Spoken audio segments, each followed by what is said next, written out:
This is your host James, and I'm delighted to be talking to my new author today, Mr. Aaron Judkins. Should I say Dr. Aaron Judkins? He is an author, archaeologist and speaker having a passion for teaching creation apologetics. He's credited with mapping the longest contiguous dinosaur trackway in the Western Hemisphere near Glen Rose, Texas, and discovered a new dinosaur trail in the Paluxy River named the Judkins Trail. He has participated in numerous excavations throughout the US and Israel, including the Pool of Siloam in Jerusalem in 2004. Dr. Judkins has been featured on TBN's Creation in the 21st Century with Dr. Carol Ball, the History Channel, and a multiple radio broadcasts. He hosts his very own internet show called Man vs. Archaeology. He's a PhD in Biblical Archaeology from Bible Believers University in Los Angeles, California. Just had a chat with Dr. Aaron before the show. Super interesting guy. Really can't wait to get into this show today. And we're going to focus on some of Aaron's books, as he's known as the Maverick. So I don't know which to call him when I get him on, but we'll sort that out. Like I say, super interesting guy. We're going to probably just do a few of his books and hit home on a few of his to do a general, but I've no doubt I'll probably have him back on. But the Nephilim Peru Expedition Journal, the Alien Agenda, the Quest for Noah's Ark Expedition Journal, super interesting topic, subject matter. So without further ado, let's bring on today's guest. Hi, Aaron, you're very welcome to the show. Hi, thanks for having me on. It's great to be on with you, and I know we're going to have a great time on this program. Oh, thank you, Aaron. And do I call you Aaron or do I call you Maverick? You know, you can. It doesn't matter. You can call me. I'll answer either way. But you know, I got Maverick, the nickname Maverick. Someone came up to me one day and they said, "How did you become a Maverick archaeologist?" And then ever since that stuck, the title, kind of nickname. Maverick, from Maverick Archaeologist. And it's really because of my out-of-the-box approach to archaeology. And I'm really one of the handful of archaeologists who decided to look at the forbidden archaeology and the hidden history of mankind. And so, and a lot of it is not accepted by mainstream, or they won't even take time to investigate it. And that's the things I like to do. I like to go in the field and investigate these sites. You go to the opposite direction than everybody else then, Aaron. Well, sometimes you have to go against the mainstream flow of things to see what you're missing. Otherwise, if you just accept what you're being told, well, you may not get all the truth. I'm not saying that all academia is like that. There's good professors, good education institutions, universities, and we need them. But there is a disadvantage is that they're locked in to one school of thought, and they're not allowed to think out of the box. And some of that's due to peer pressure. Some of it is due to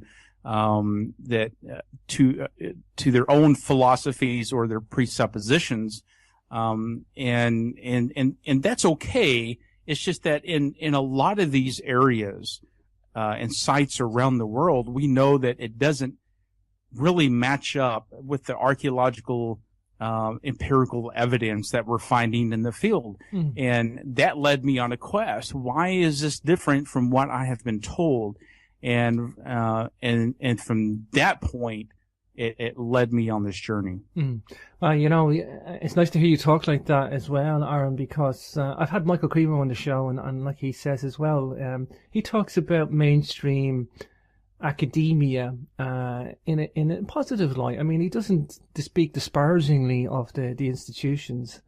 He just kind of points out their shortcomings, and you know, a lot of people want to bash the archaeologists on the head and for scapegoats. You know, give us the knowledge. We want to know the truth. Don't be dogmatic, and that's okay. You can do that, but it's not going to get you anywhere. At the end of the day, we need them. Like you say, Aaron, we need mainstream academia. However, they are locked into school of thought. Maybe we'll You know, maybe we'll grow as a society with a dual role in the future, with archaeologists, mainstream archaeologists doing their one thing, and the alternative researchers doing their thing, but still coalescing at the end of the day. Well, and that's the thing. It has to, the knowledge has to correlate. Maybe I should put it differently. The knowledge, once it is vetted, once a site or things that we didn't know about before becomes public knowledge, then it may be one piece of the puzzle. Sometimes we don't have the full picture, and that's especially true with archaeology. We have parts and bits of the puzzle, and sometimes it takes a multidisciplinary approach with other scientists in the field of their study, geologists, paleontologists, people who work in other fields, to come along and to look at it from their perspective. Sometimes it takes that multidisciplinary approach to solve a problem. And in a lot of these sites, we have more questions than answers, and that's what we seek, the answers to these questions. How did this get here? Why is this here? Why is this such a huge megalithic site, for example? How did they do it? And these are all questions, and sometimes we don't have the answers to all these questions. So it's nice to bring in different people sometimes to give another approach, another part of the puzzle that we may be missing. And having said that, that knowledge that you get, and maybe you gain some further insight from that, then that knowledge can be added to the knowledge bank, if you will, and more pieces of the puzzle comes together. And then eventually, hopefully, somebody can come along and crack the code, or be able to say, this is a new theory on this. For example, there's multiple theories about how they built the pyramids, and we need to be able to look at all these theories, because it gives us maybe another indication of how they did that. And so all this is very important. But at the end of the day, we want to be able to look at the truth of the matter, and whether, the empirical evidence leads you to one conclusion. Sometimes those conclusions run against your own belief system. That's been true for me, and I've had several of my belief systems challenged, but that's okay. As scientists, you really should be open to having your challenges, your beliefs challenged, because that's part of science. And if science indicates through empirical evidence that an alternative conclusion may be true, then you should explore that and look at that. And if it does, then science should be self-correcting, and then accordingly our own belief systems should be challenged and corrected at the same time. But it's very difficult to get people to change their point of views. Very slow process, Aaron. It's a very, very, very difficult process, and that's true for a lot of people. It was true for me. I had some of my sacred cows, slaughtered, but that's okay, because at the end of the day, the truth should stand on its own. Sure. Let's talk biblical archaeology in its conceptual sense before we get into any details. I think biblical archaeology is entering a new era, a really exciting new era, because it's really at the forefront now, Aaron. It's really become at the forefront of a lot of research. Well, we know that biblical archaeology is a term that some may not be familiar with. It's also known as Near Eastern archaeology. There are some in the field who don't accept the biblical archaeology for a scientific field, and because of that, they discount it altogether. Mm-hmm. In other words, they have certain belief systems that says, well, we never knew about these things in the past, so there's no evidence for it, so it can't exist. And my point is, absence of evidence is not evidence of absence. Sure. It has to be explored. And let me give you an example: is the Hittites. Archaeologists said the Hittite civilization never existed, but until someone found evidence of the Hittite civilization. Mm-hmm. And we know now that the Hittites were indeed a real people, and they existed. And look, when I was in Turkey, I stopped in the capital of Turkey, Ankara, Turkey, and I went to the museum there, and they have a wonderful display of Hittite civilization artifacts, some of the best in the world. And so this is a premium example of this. When I was visiting the museum, I forgot to bring my camera. I didn't forget. I thought, what's the general rule when you go into the museum? You got to leave your camera, right? They won't let you take pictures. Gotcha. So I left my camera back. I'm thinking, I'm not lugging this thing around. They're not going to let you take pictures. Well, I get in there, and guess what? The opposite's true. You can take all the pictures you want. Wow. And so, luckily, I had a friend with me who was part of our research on the search for Noah's Ark, and we were able to get pictures. But it's a very clear example of civilization that existed. We just hadn't found evidence for it up until within the recent past in the 20th century. Same is true for a number of archaeological things that may point back to ancient civilizations or people. Let me give you one about Goliath. We all know the story about David and Goliath in the Old Testament.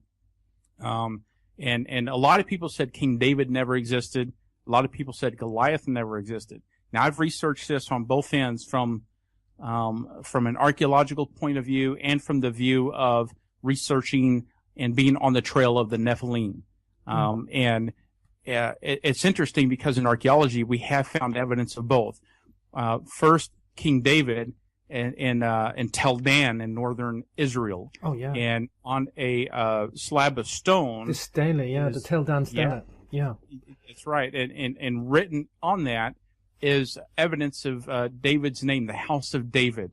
And we see that he existed. Goliath we found in Gath, which is where Goliath was from in Israel, is that on some pottery shards called ostrakhan, there was two separate pottery shards found, one larger, one a little smaller, but they both had the name Goliath written in Paleo-Hebrew.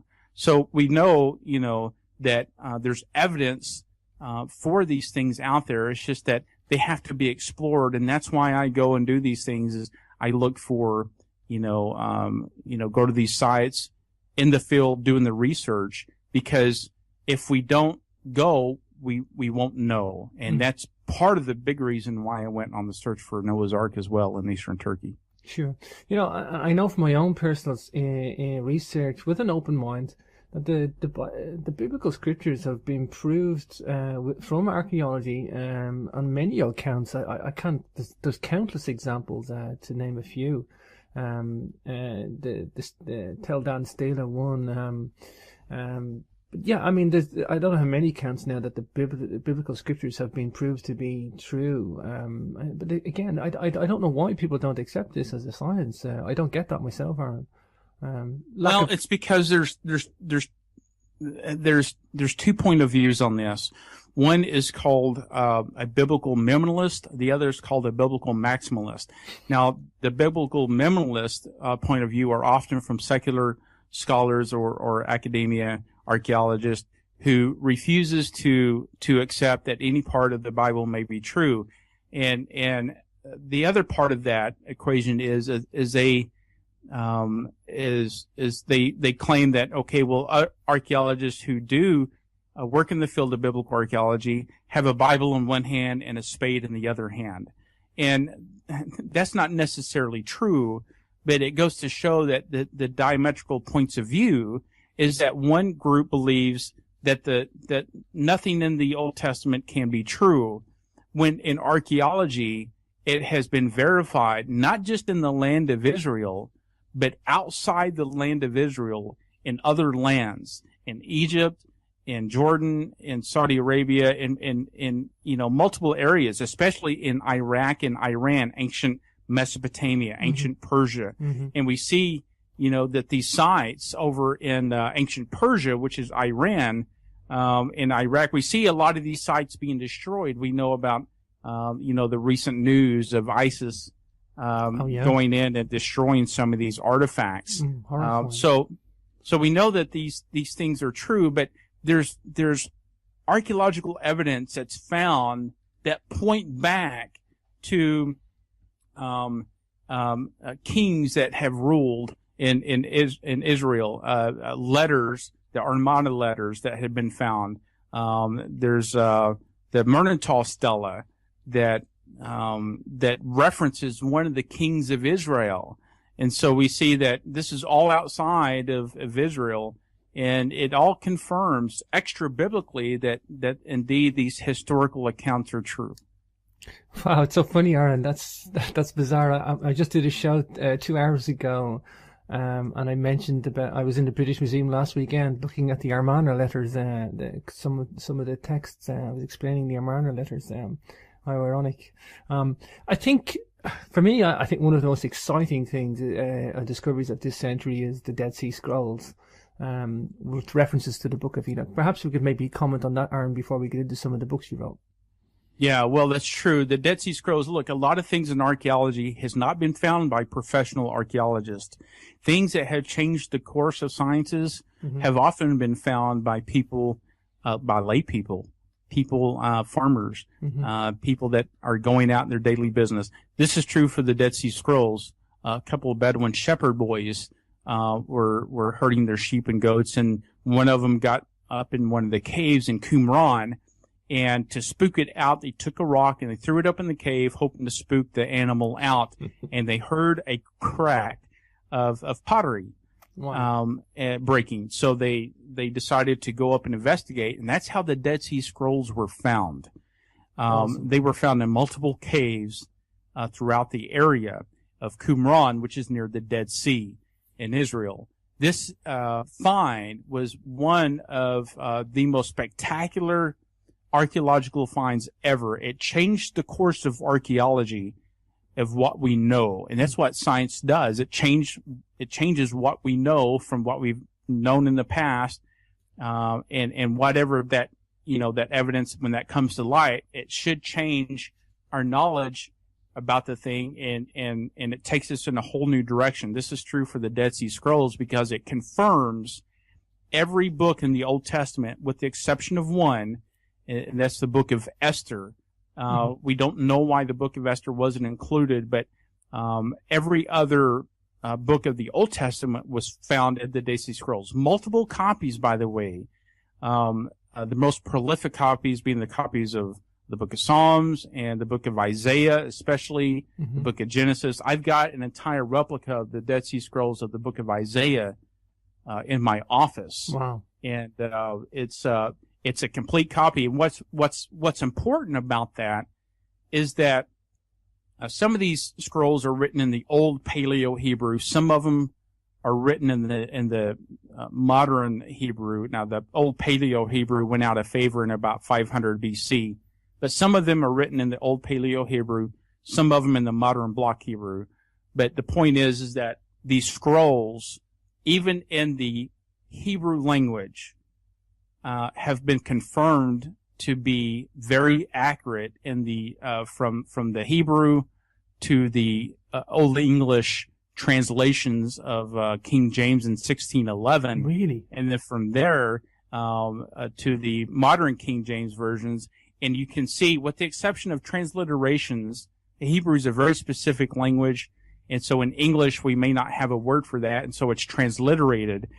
However, when I open up my, say if I'm going to do a comparison, and I can open up my 1971 King James Bible and I can compare it with the Hebrew, in the English, when you look at that through the English version, it's word for word. So you basically have closed a gap of about 2,000 years or older, that the Dead Sea Scrolls have confirmed and verified all the books of the Old Testament, with the exception of the book of Esther. So when people say, well, the Old Testament is just a myth, it's not, because the Dead Sea Scrolls prove that, and that changes what we know. That changed the course of archaeology. It confirmed it, it verified it, and now those are available online for you to go see. And they're, it was a major find of the 20th century. And it still is one of the top archaeological finds ever found. It's amazing. So, these things show us again, time after time, that when we find, things like this, it changes the course of archaeology, then it changes everything we know about our past. Let's talk about the Book of Enoch, because I know the Book of Enoch is verified in the Dead Sea Scrolls as well, Aaron. And this will kind of lead us into the Nephilim, perhaps, and the Watchers, if you want to call it that. The Book of Enoch, is that point for point accurate as well, from what we know? Well, we don't know that it's point for point accurate. The Book of Enoch's interesting because it was found amongst the Dead Sea Scrolls in Qumran. Mm-hmm. Which is interesting. It's mentioned in the scripture as well. The book of Maccabees is mentioned in the scripture, and we found the book of Maccabees. Wow. So when you read the book of Enoch, it parallels the Genesis account, but it's a very interesting read. It's very wild. It's like reading a movie almost, because there's a lot of things happening. It gives a lot of details. Sure. That the book of Genesis doesn't give. And some of it's very, very strange. It's quite strange, actually. And so do we know that that's literal history?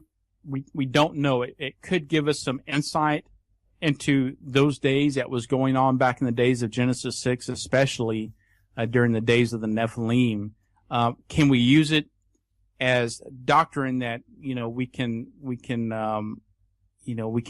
apply, the book of Enoch and make it doctrine and make it, make it religion? I don't think we should do that. I think that's dangerous.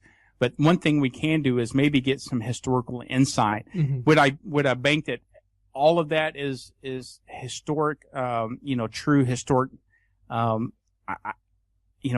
I don't know. I don't think there's a way that we can really know that for sure, unless maybe another, something else is found that verifies that.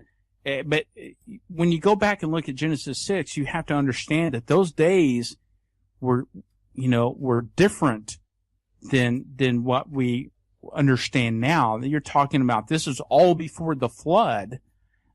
This is in the pre-flood world. Sure. And this is in you're only 6 chapters in to the book of Genesis, the very first book of the Bible, but you understand, but that by the time you get to Genesis 6, everything's already corrupt and everything's evil. And, and you have to ask yourself why that is. And it's because these Nephilim, these Watchers, came down, and we understand from the book of Enoch that there were 200 class Watcher angels that came and landed on Mount Hermon in modern day Lebanon. Yeah. And it describes what these 200 class Watcher angels did. It lists their names, and it lists the to mankind and the very specific sins that occurred because of that. And as a result, these 200 class Watcher angels rebelled. And in Jude, it said they left their first estate, which means they went from a total spiritual being to, they could transform into a physicality, and they mated with human women. Now, I know a lot of people who may have studied this issue, may have a different theory on this. This is called the fallen angel theory. Mm-hmm. There's other theories out there called the line of Seth theory. I don't hold to that. I've studied this thing out,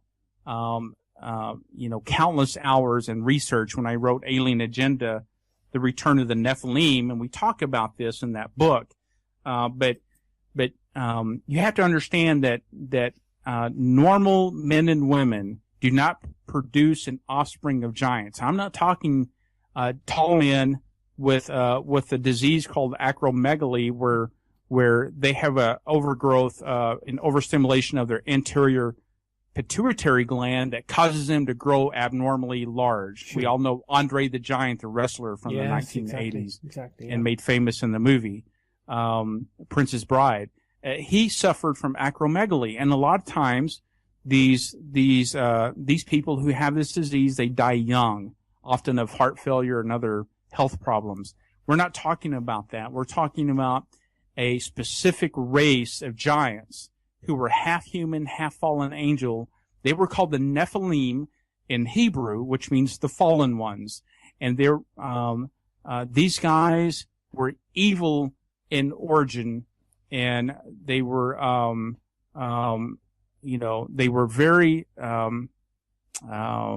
not just, they were evil, but they were not here to help mankind.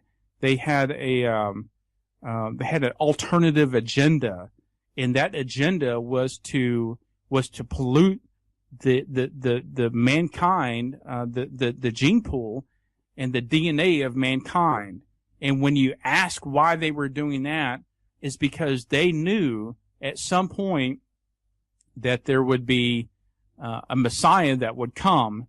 And now this gets into theology and eschatology, but the main reason that they did that in the theological sense is because they knew that a Messiah would come. He was prophesied. They didn't know when he would come. And so to thwart that coming Messiah, they just tried to pollute the entire gene pool, because after all, a Messiah cannot be born through a virgin birth if he comes from a fallen angel line.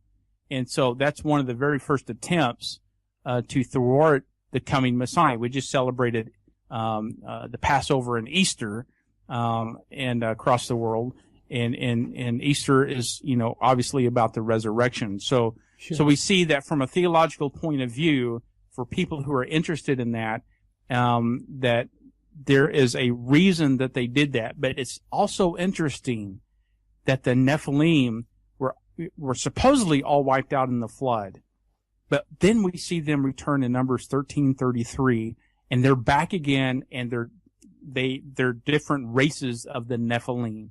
And that's where we see Goliath of Gath. Goliath had 4 brothers, and that's why David, when he picked up those stones out of the creek bed, he picked up 5 stones. Why? 1 for Goliath and 4 for his brothers. It's incredible stuff, Aaron. I could listen to this all day, because this is current. It's back in the news again. I mean, there's almost a frenzy of people out there wanting to know about this Nephilim stuff. I mean, when we talked before the show about stuff in Peru and that, I mean, let's go back there. I mean, look at the elongated skulls in Peru now. This stuff has been swept under the carpet in mainstream archaeology for a long time now. I know there's biblical sources, and I know there's mythology sources as well for some of this information. But we do have physical, tangible evidence that we can point to, and I think these elongated skulls are by far one of the most curious things that all archaeology should be flocking to, Aaron. I think they should be all flocking to these things to try and figure this out, and it's not. It's literally brushed under the carpet.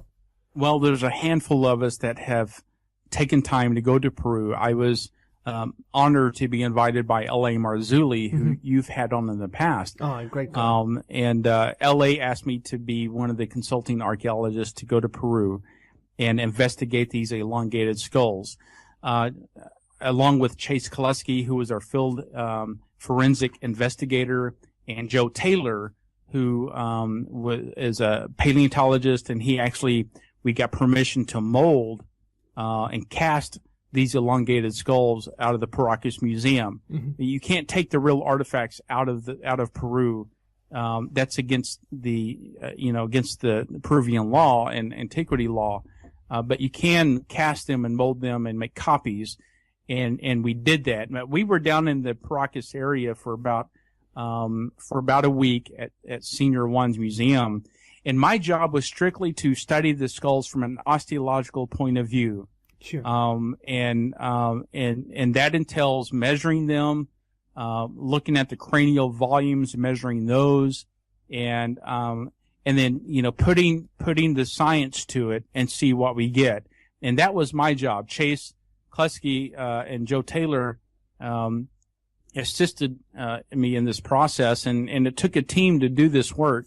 And so, you know, we spent countless hours back there. Matter of fact, we were able to unwrap one of the only known fetal or infant elongated skulls ever found in Peru. Mm-hmm. This is an infant probably between 15 and 22 months old, and it was mummified. It was still had the wrappings on the head. Now, this was found by vaqueros. We did not go out to the site and excavate this. That those require permits, and we're actively working with the Peruvian Antiquities authorities to try to get permits to actual perform excavations in the field. But you know, as with any, you know, foreign country, it's very difficult to get those permissions and the permits that's required, especially in Peru. Things move very slowly. It's very bureaucratic, a lot of red tape. I don't know that we'll ever get those permissions, but these were found, unfortunately, you know, antiquities in Peru can't protect all of the, you know, antiquities of the Peruvian culture.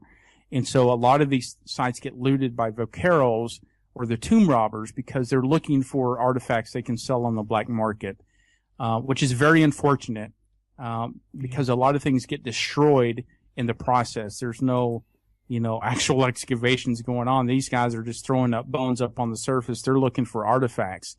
And so that's how this little infant elongated skull came to the museum. But we got permission to unwrap it.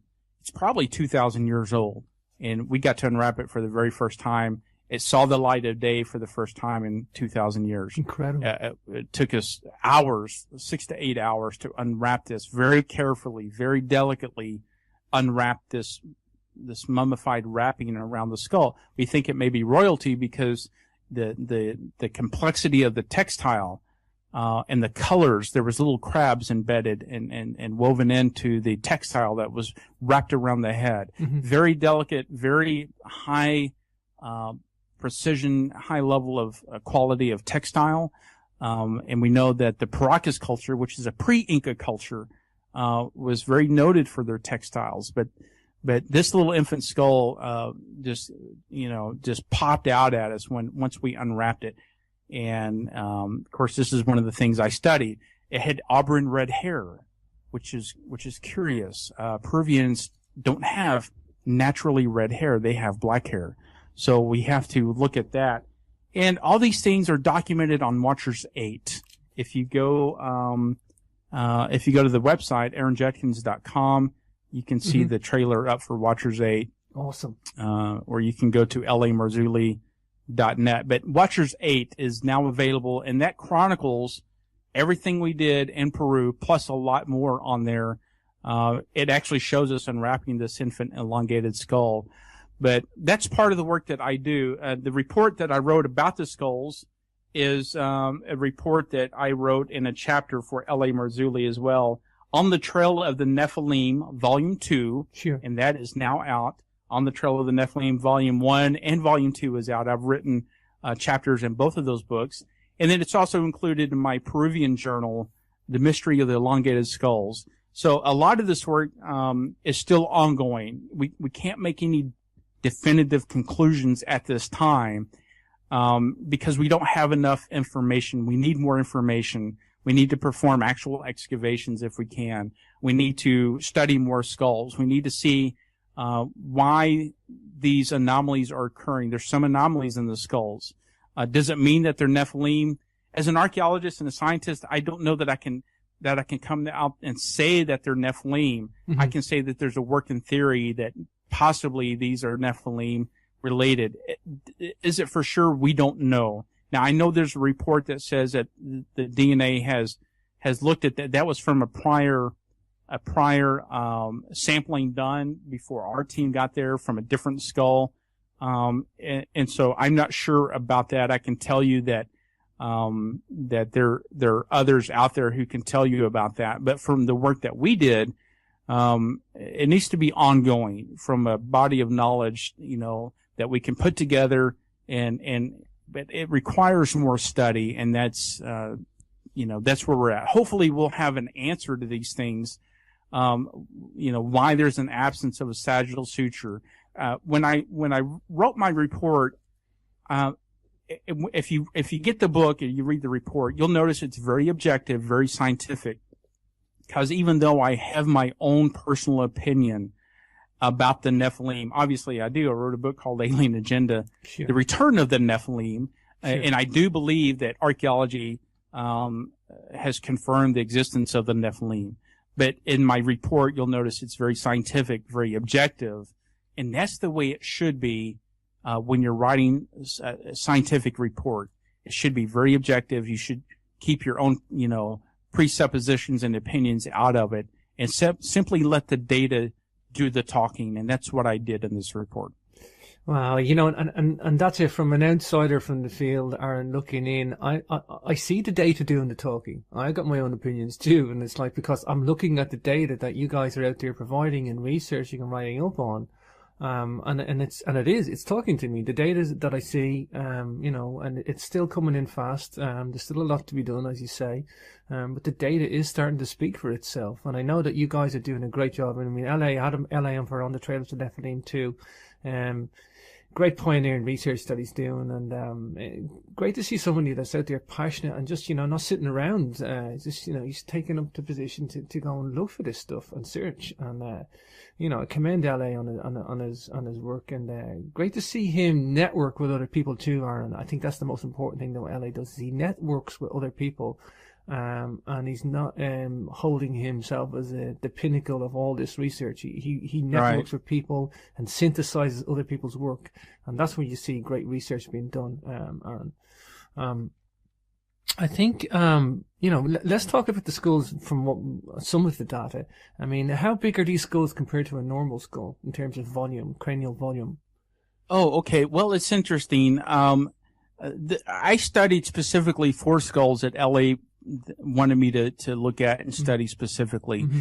Out of the 4 skulls, one of them was the infant skull we just talked about. That was included in that, and all that's in the report that's available. But one of the skulls showed an abnormal larger cranial volume.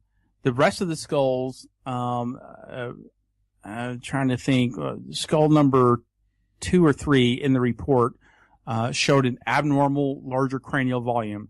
The others showed normal cranial volume, with the exception of the infant, and the infant showed about normal a normal cranial volume. I think there was one. Oh, it's one of the original skulls that LA I think featured in Watcher 6. Mm-hmm. That showed a subnormal cranial volume. In other words, it was smaller than anticipated.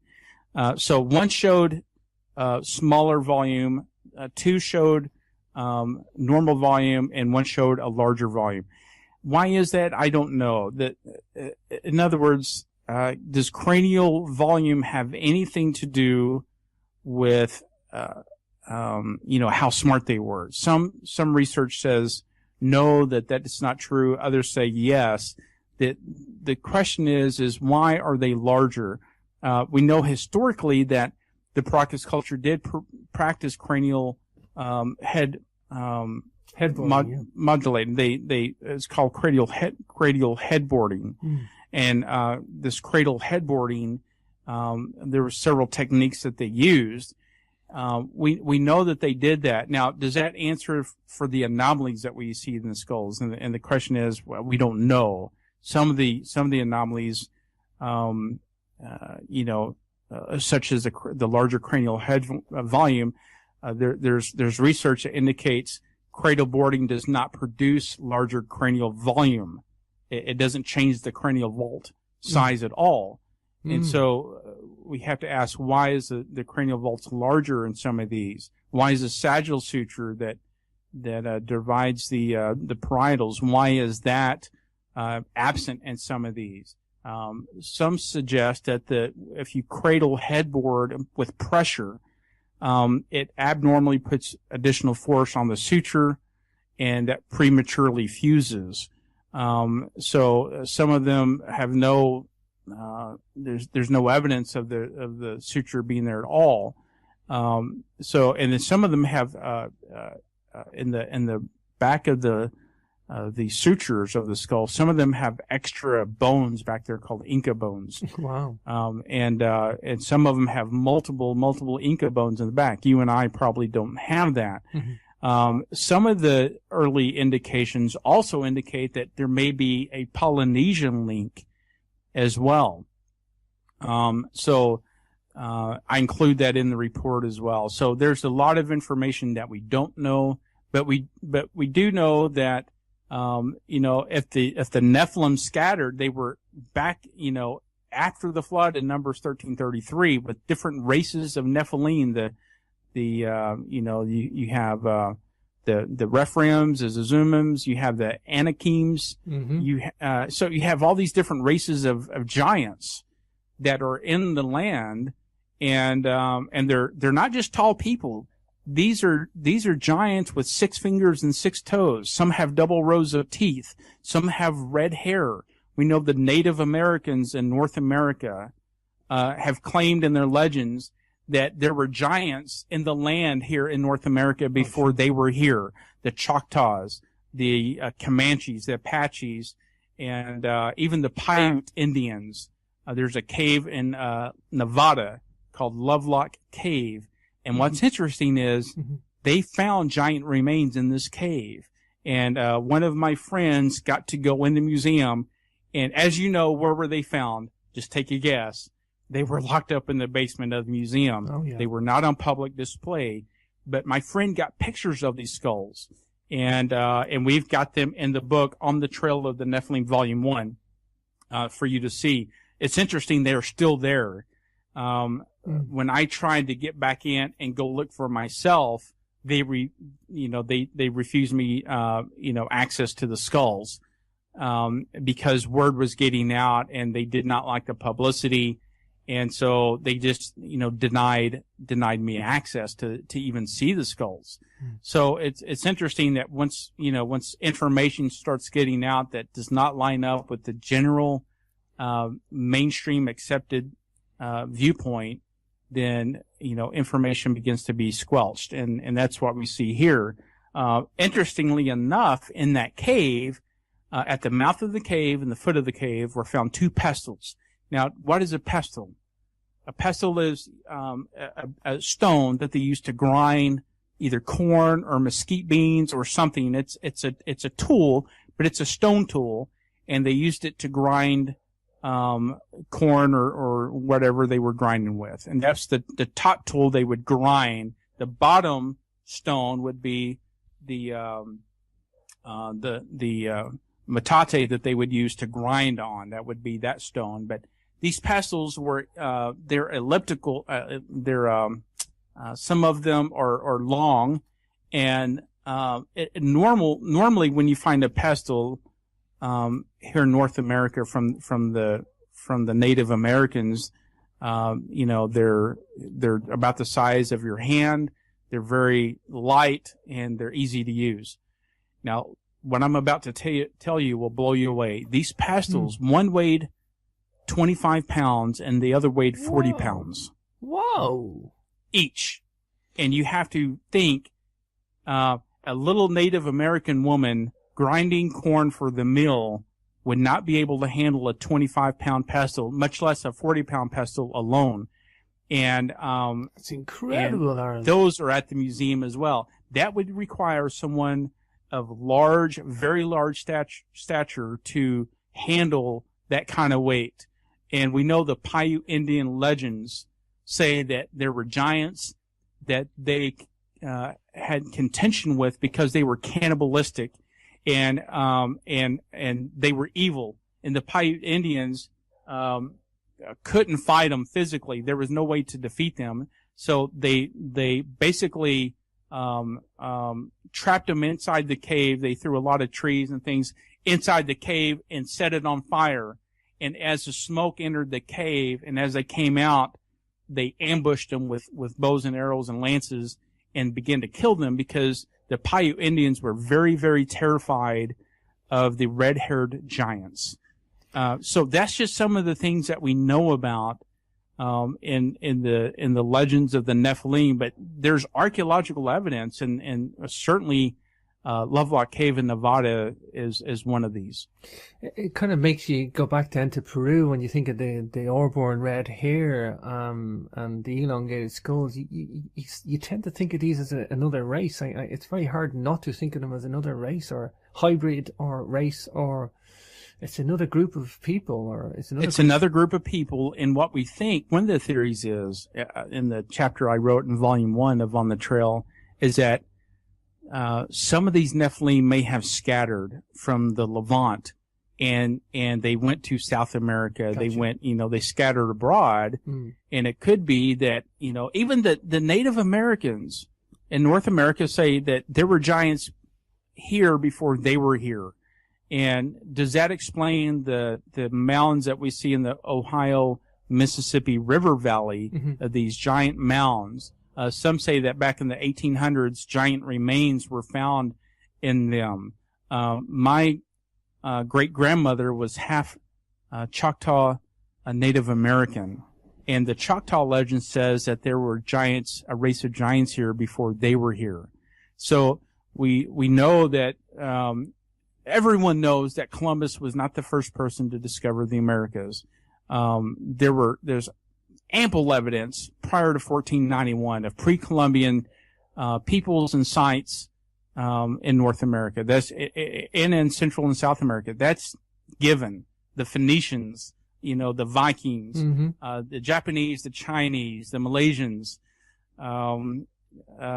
Some say even the Egyptians, although that's very circumstantial. Perhaps the Celts, the Romans.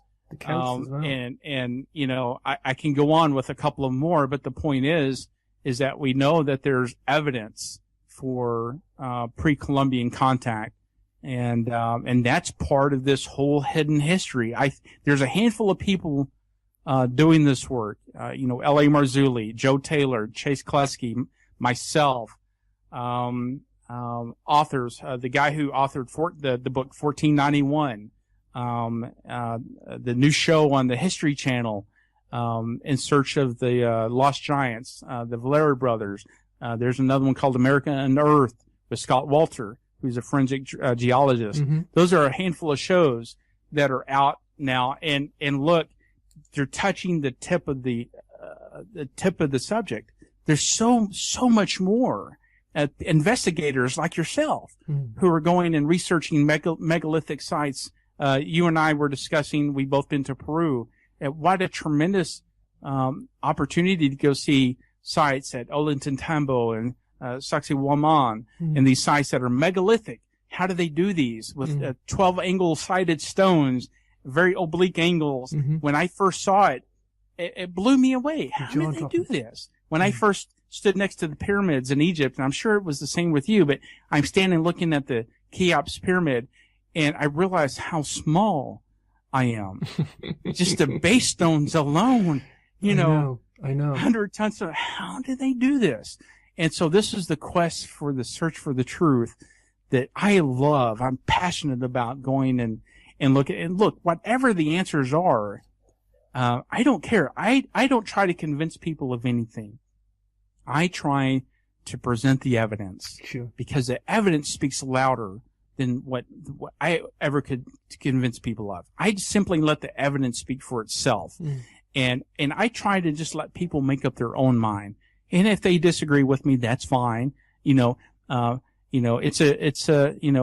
a free country, and you're more than welcome to disagree with me. And there are people that do.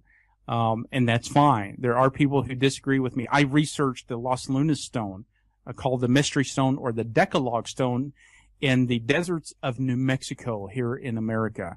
What is the Decalogue Stone? Well, it shows Paleo Hebrew written on an 80-ton boulder out in the middle of nowhere. Wow. What is Paleo Hebrew doing on the 80-ton boulder? Wow.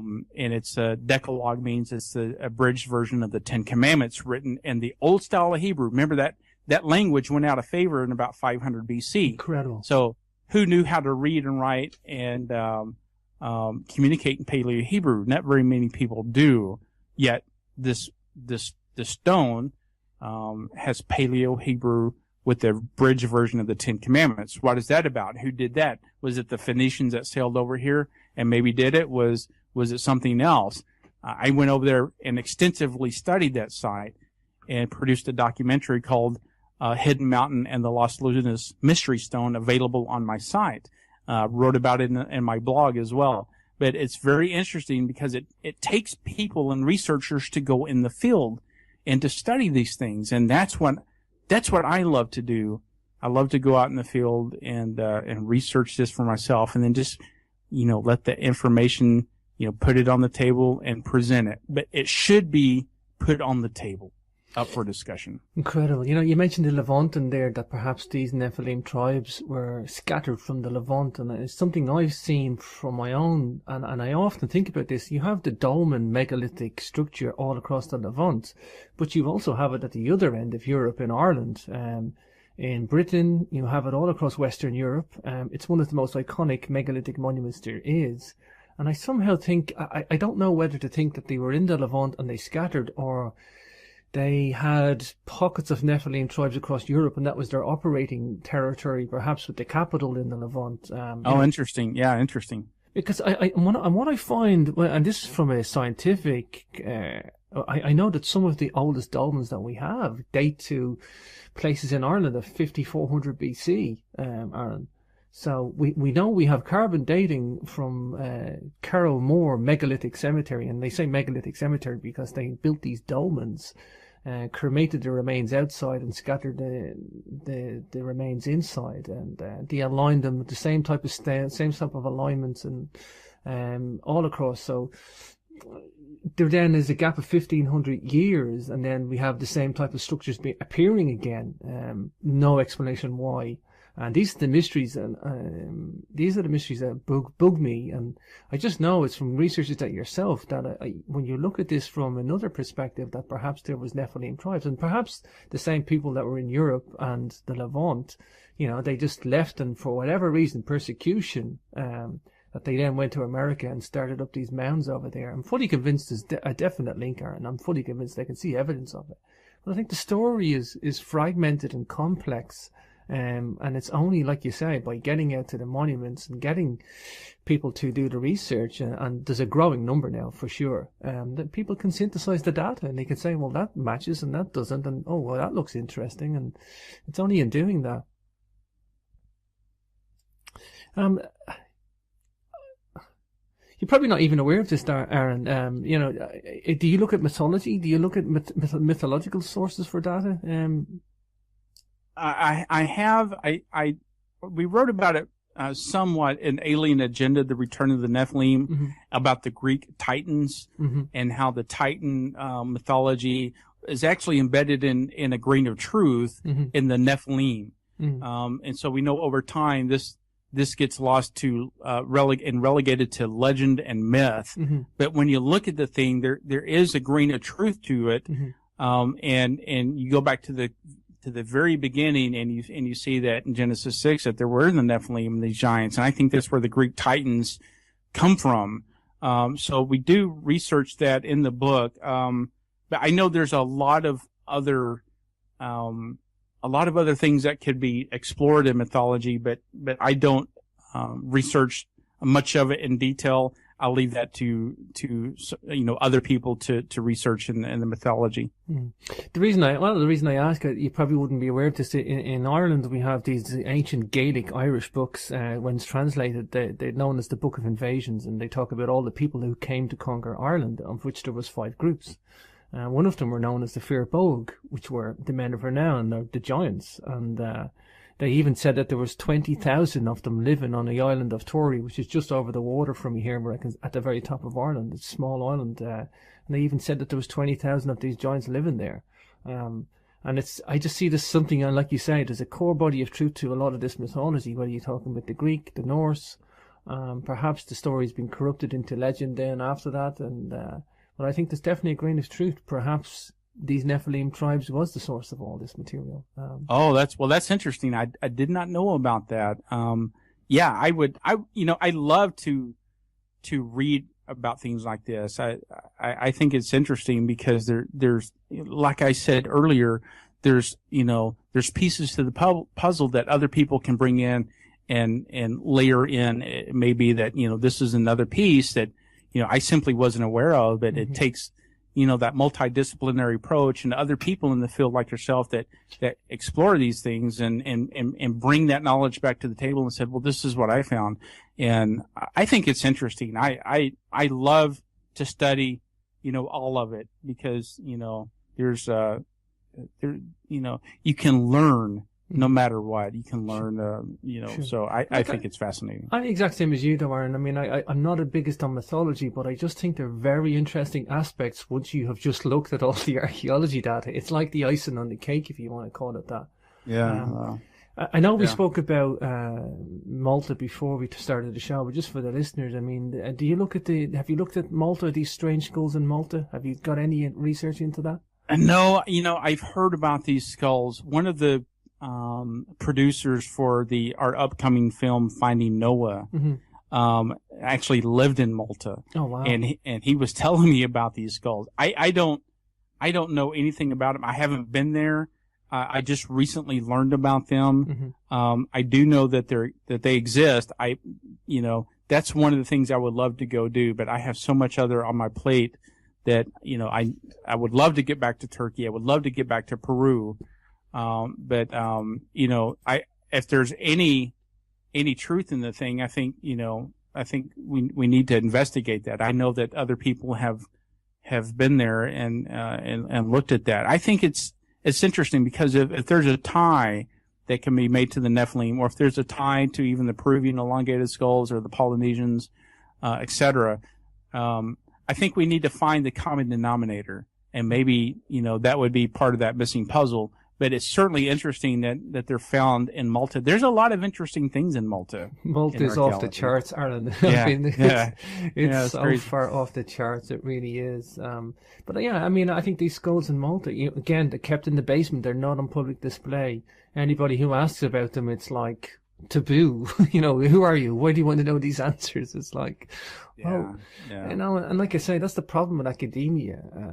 Even within Malta's megalithic sites, they don't even want them tied to the rest of the other megalithic sites, even though there's more connections with Malta and Ireland than any other megalithic site in existence. I mean, Malta and Irish megalithic artwork, megalithic structures, same alignments. There's about 11 points of commonality, and they just don't even want to touch them. It's like, these are Maltese monuments, forget about it. This, and it's such a narrow-minded approach to their heritage. I mean, because people would explore this heritage more. They would visit the island. It's a touristic island.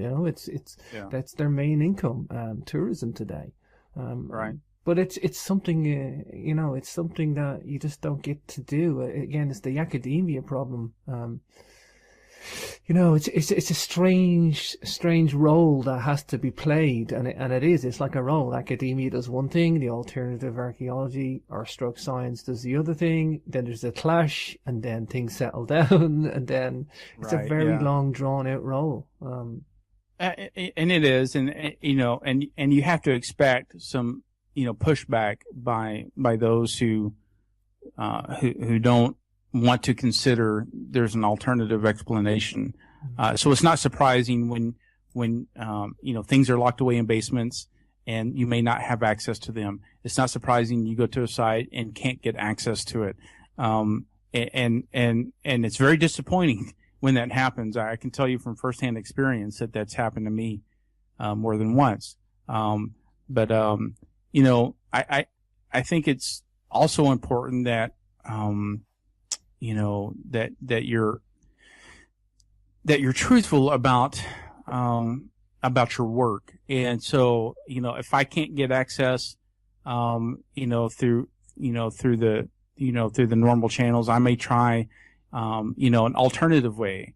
But sometimes it just doesn't work out and you have to let it go. That's hard for me because I want to be able to see it and hold it and photograph it and look at it. And that's very hard to do. But sometimes you just have to pick your battles and go on. and hopefully someone will get in there and look at it. And that's why it takes, it takes a lot of, different people, to go and look at these things. So I may have a different opinion about, a certain site or a different artifact. That's okay. But at least we can have it and we can look at it and we can, have it up for discussion. But if you can't even do that, it makes it very difficult. And then you have to ask the question, why are they hiding that? Why won't they let you have access to this site? What are they hiding? And, that's a very natural question. And I think for some, it's just that, they don't want the publicity associated as such with the Lovelock Museum in Nevada. They just didn't want the publicity, which is very unfortunate because, it may take another way. It may take, someone through a university channel or somebody that we can maybe do that, or maybe through a Native American channel. It's interesting that Native Americans don't even claim those. They said, it's not our stuff. We don't know what it is. It's not ours. So quite interesting, but we continue on the search and we continue on the trail nonetheless. For sure. Aaron, in the end of the book, Alien Agenda, Return to Nephilim, you talk about the coming delusion. Let's maybe wrap up the show on that. Oh, say again, the coming delusion. The coming delusion. Well, it's interesting. When you tie this in, I guess the reason we wrote Alien Agenda, Return of the Nephilim, because, we also tie this into the current UFO phenomenon. Mm-hmm. And the coming delusion is this. It's also known as the coming Great Deception. But we all understand that there's something coming down the pike and it may not be good and it's going to affect the world. And that's one of the common threads when you look at it from whatever perspective, from the UFO perspective, from the Nephilim perspective, whatever. One of the common threads is that there's a coming delusion, there's a coming Great Deception. And in that is that these Nephilim may return. It may have a tie and association with the UFO phenomenon, because these things are beyond our physicality. They are beyond our four dimensions, length, height, width, and time. They are outside of our time domain, so they can come in and out whenever they want.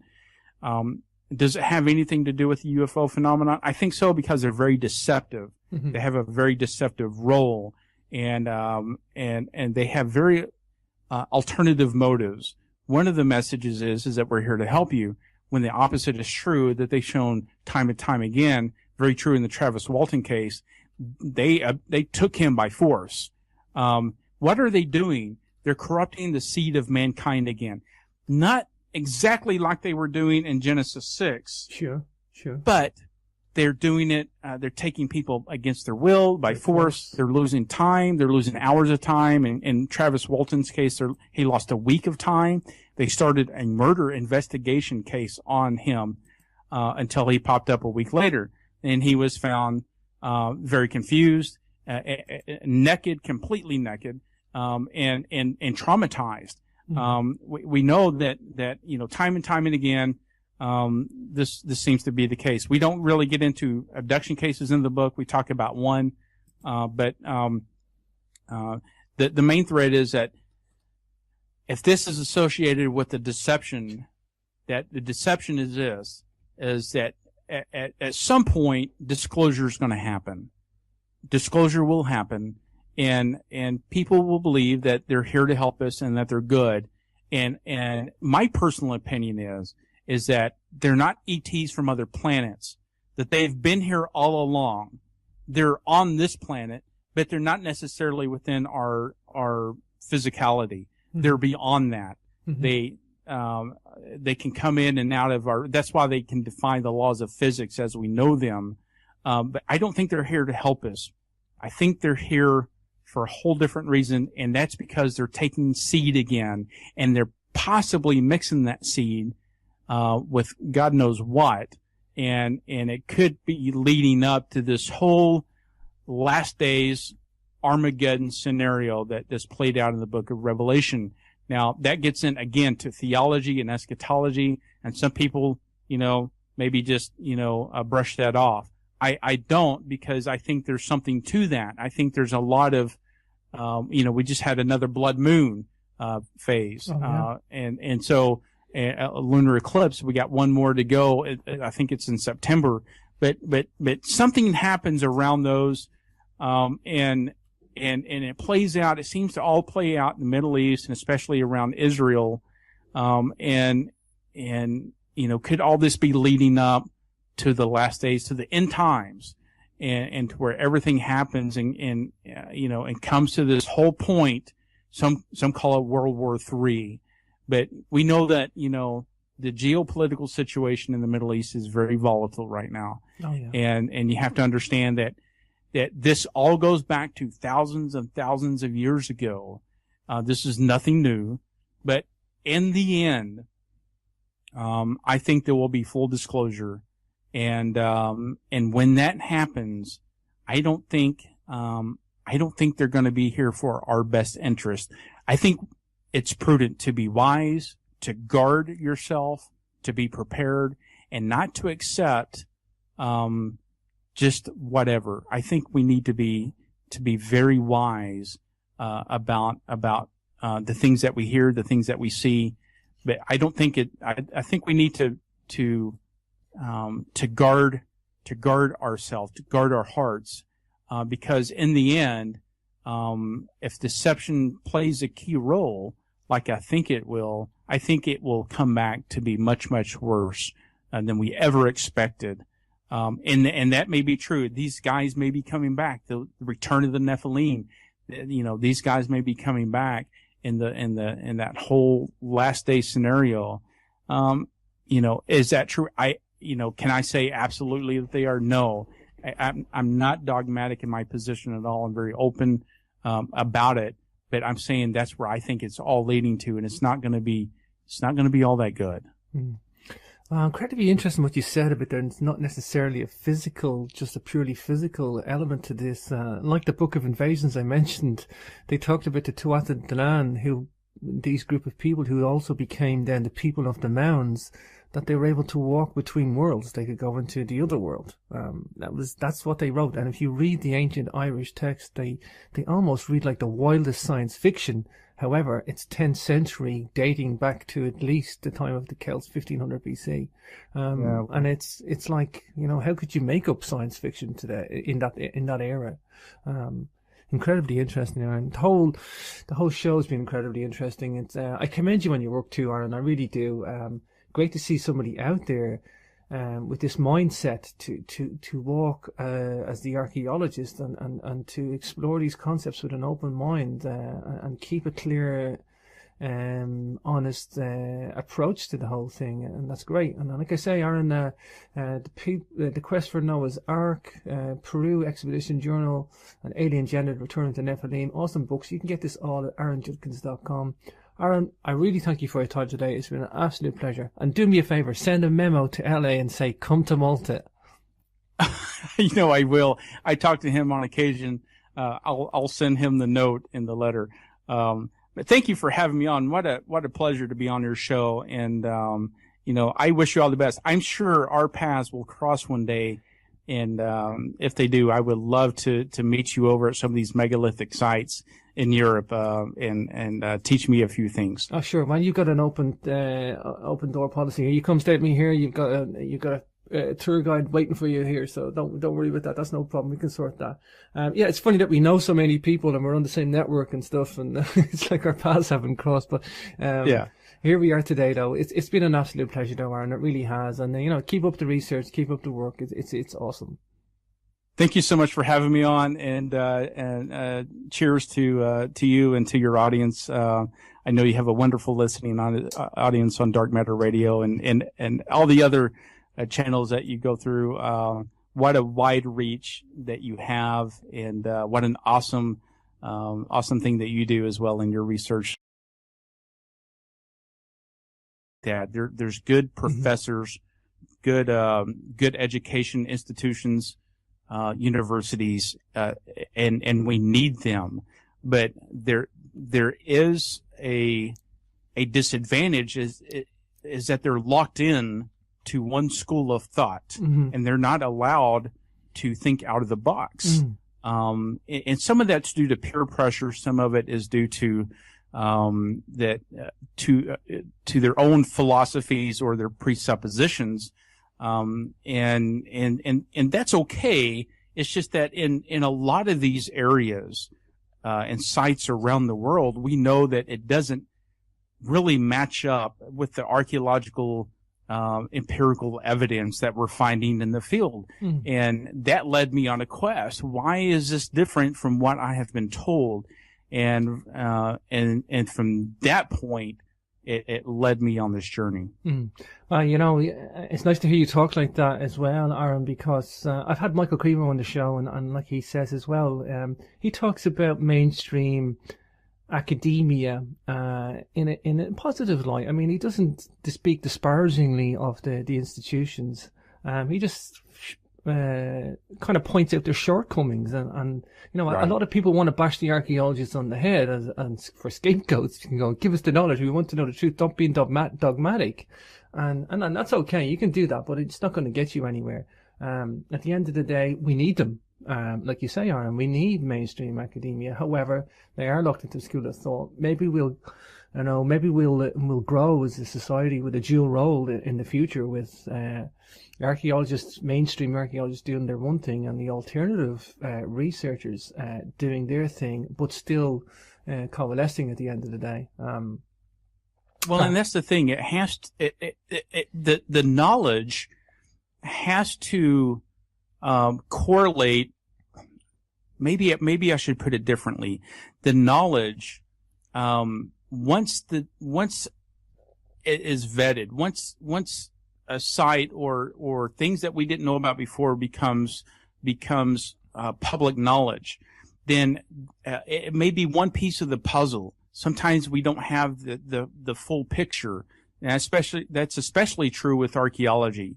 We have parts and bits of the puzzle, and sometimes it takes a multidisciplinary approach with other scientists in the field of their study, geologists, paleontologists, you know, people who work in other fields, to come along and to you know, look at it from their perspective. Sometimes it takes that multidisciplinary approach to solve a problem. And in a lot of these sites, we have more questions than answers, and that's what we seek, the answers to these questions. How did this get here? Why is this here? Why is this such a huge megalithic site, for example? How did they do it? And these are all questions, and sometimes we don't have the answers to all these questions. So it's nice to bring in different people sometimes to give another approach, another part of the puzzle.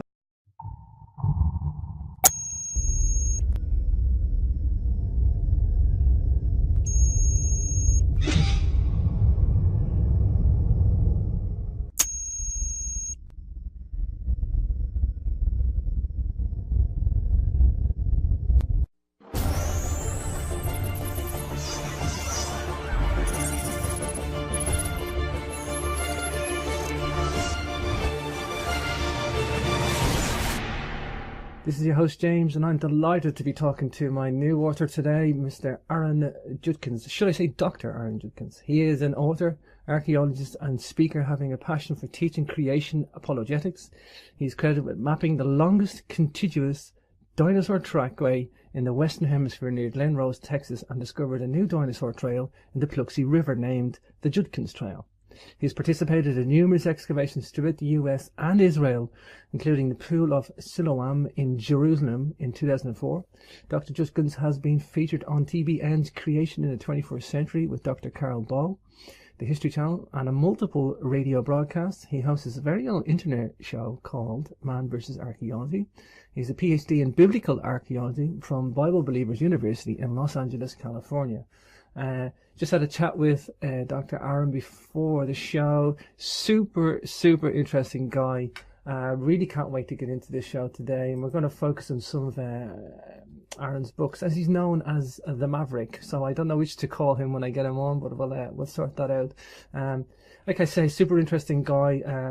We're going to probably just do a few of his books and hit home on a few of his to do a general that we may be missing. And having said that, that knowledge that you get, and maybe you gain some further insight from that, then that knowledge can be added to the knowledge bank, if you will, and more pieces of the puzzle comes together. And then eventually, hopefully, somebody can come along and crack the code, or be able to say, this is a new theory on this. For example, there's multiple theories about how they built the pyramids, and we need to be able to look at all these theories, because it gives us maybe another indication of how they did that. And so all this is very important.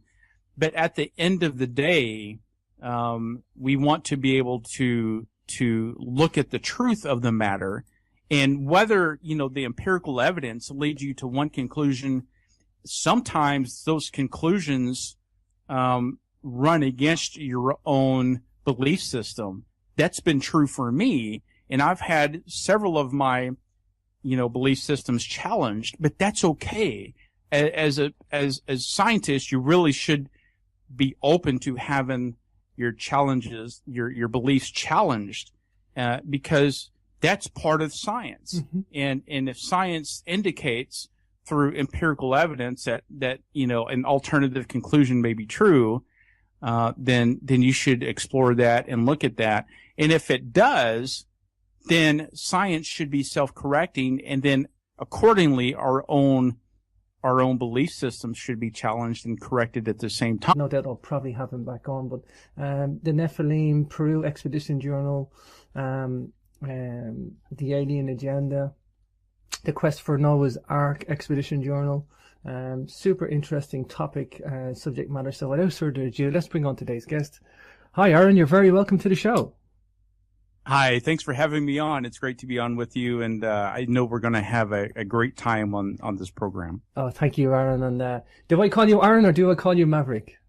You can. It doesn't matter. You can call me. I'll answer either way. But I got Maverick, the nickname Maverick. Someone came up to me one day and they said, "How did you become a Maverick archaeologist?"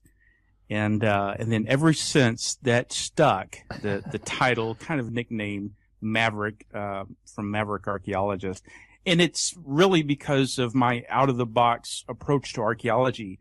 And I'm really one of the handful of archaeologists who decided to look at the forbidden archaeology and the hidden history of mankind. And so, and a lot of it is not accepted by mainstream, or they won't even take time to investigate it. And that's the things I like to do. I like to go in the field and investigate these sites. You go to the opposite direction than everybody else then, Aaron. Well, sometimes you have to go against the mainstream flow of things to see what you're missing.